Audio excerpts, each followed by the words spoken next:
अबू मुआविया के विसाल के बाद कूफा की सल्तनत यजीद इब्ने मुआविया के पास आ गई। यजीद कूफा के लोगों को अगला हुक्मरान मंजूर बिल्कुल भी नहीं था, क्योंकि वो बहुत गुनहगार और जुल्म करने वाला था। इसलिए कूफा के लोगों ने मक्का में इमाम हुसैन को खत लिखा कि वो कूफा आए और सभी कूफा वाले आपकी बैत करेंगे। और किताबों में आया है कि कूफा वालों ने एक नहीं दो नहीं बल्कि 150 खत लिखे। लेकिन इमाम हुसैन को कूफा वालों पर भरोसा नहीं था, क्योंकि ये वही कूफा था जहां के लोगों ने इमाम हुसैन के बाबा हजरत अली को शहीद किया था। और कूफा वालों पर भरोसा ना होने की वजह से इमाम हुसैन ने मुस्लिम इब्ने अखिल को कूफा भेजा, इस पैगाम के साथ कि अगर मुस्लिम मुझे खत लिखकर यह बताएंगे कि कूफा के लोग सच में सच बोल रहे हैं या ये फिर उनका कोई फरेब है। मुस्लिम बिन अकिल इमाम हुसैन के चाचा जाद भाई थे और मुस्लिम के 3 बेटे थे, जिनमें से 2 जिनकी उम्र 8 और 10 साल बताई जाती है। एक का नाम इब्राहिम था और एक बेटे का नाम मोहम्मद था, और एक बड़ा बेटा जिसकी उम्र 17 या 15 साल बताई जाती है, जिनका नाम अब्दुल्ला बिन मुस्लिम था। अब्दुल्ला तो मान गए थे, लेकिन मुस्लिम बिन अखिल के दोनों छोटे बेटे मोहम्मद और इब्राहिम जिद करने लगे कि हम भी बाबा के साथ कूफा जाएंगे। मुस्लिम ने और सभी लोगों ने बहुत समझाया कि कूफा में खतरा भी हो सकता है, लेकिन दोनों बच्चे थे कि मानने के लिए तैयार ही नहीं थे। जोर जोर से रोने लगे और बोलने लगे कि हम भी साथ चलेंगे। मुस्लिम से अपने बच्चों का इतना रोना देखा नहीं जा रहा था, इसलिए उन्होंने इब्राहिम और मोहम्मद को कूफा साथ ले जाने का फैसला किया और दोनों बच्चों को लेकर सुबह फजर के बाद 15 रमजान 60 हिजरी को मक्का से कूफा के लिए रवाना हो गए। करीब 25 या 20 दिन का सफर तय करके मुस्लिम इब्ने अखिल अपने दोनों बच्चों के साथ कूफा पहुंचे। जैसे ही कूफा वालों को पता चला कि इमाम हुसैन के भाई मुस्लिम आ गए हैं, तो सब ने उनका बहुत ही बढ़िया तरीके से इस्तकबाल किया और सब या हुसैन के नारे बुलंद करने लगे। मुस्लिम इब्ने अखिल और उनके दोनों बच्चे मुख्तार अल तकफी के घर रुके थे। धीरे धीरे बात पूरे कूफा में फैलने लगी कि मुस्लिम आ गए हैं।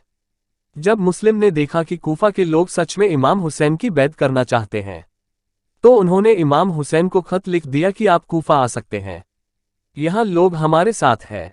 अब ये बात यजीद तक भी पहुंच गई थी कि मुस्लिम कूफा में मुख्तार अल तकफी के घर रुके हुए हैं। यह बात जब मुख्तार को पता चली कि यजीद मुस्लिम की तलाश कर रहा है, तो उन्होंने मुस्लिम और उनके बच्चों को एक काजी के घर भेज दिया। उस काजी के घर सिर्फ काजी और उसका एक जवान बेटा रहता था। काजी के घर में 3 कमरे थे, जिसमें से एक कमरा काजी ने मुस्लिम इब्ने अखिल को दे दिया था कि आप इस कमरे में क़याम कीजिए। मुस्लिम के दोनों बेटे इब्राहिम और मोहम्मद काजी के बेटे से बहुत घुल मिल गए थे, क्योंकि उसकी उम्र उनके बड़े भाई अब्दुल्ला के बराबर थी और ये दोनों भाई हमेशा अपने भाई अब्दुल्ला के साथ खेला करते थे। इब्राहिम और मोहम्मद काजी के बेटे के साथ ही खाना खाते खेलते, यहाँ तक सोते भी उसी के साथ थे। धीरे धीरे दिन गुजरते गए और यजीद को पता चल गया कि मुख्तार अल तकफी ने मुस्लिम को किसी काजी के घर छुपा के रखा है। उसने अपने सिपाहियों को हुक्म दिया कि रात के अंधेरे में मुस्लिम को लेकर आना, किसी को पता न चलने पाए, वरना आसपास के लोग और काजी मुस्लिम को तुम्हारे साथ नहीं ले जाने देंगे।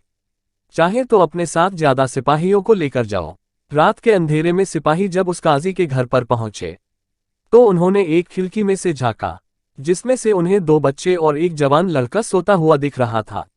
उन्होंने कहा, यह मुस्लिम नहीं है, यह तो उसके दोनों बच्चे और काजी का ही बेटा है। थोड़ी दूर जाकर इस दीवार की दूसरी खिड़की से जब झांक कर देखा, तो देखा एक बहुत छोटा सा कमरा है, जिसमें सिर्फ काजी अकेला सोया हुआ है। फिर वो एक अलग दीवार के पास आए जो काजी के ही घर की थी। उस कमरे में उन्होंने खिड़की से देखा तो पाया कि मुस्लिम सोए हुए थे।